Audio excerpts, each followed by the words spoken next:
সিংড়া বিএনপির পার্টি অফিসে সেনাবাহিনীর অভিযান, আটক এক।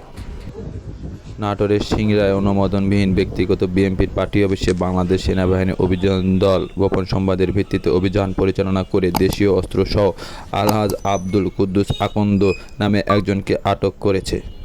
11 মে রবিবার সিংড়া উপজেলার সুকাশ ইউনিয়নে বামিয়াল বাজার থেকে তাকে আটক করা হয়।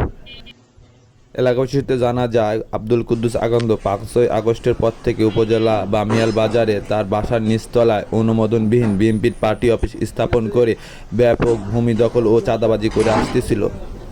সে নিজেকে ইউনিয়ন বিএনপির মৎস্যজীবী দলের সভাপতি দাবি করলেও 5ই আগস্টের আগে বিএনপির কোনো মিছিল মিটিংয়ে অংশগ্রহণ করেনি। বাংলাদেশ সেনাবাহিনী জানায়, দেশীয় অস্ত্রসহ একজনকে আটক করে সিংড়া থানা পুলিশের নিকট সোপর্দ করা হয়েছে। ওই এলাকার অভিযান অব্যাহত আছে।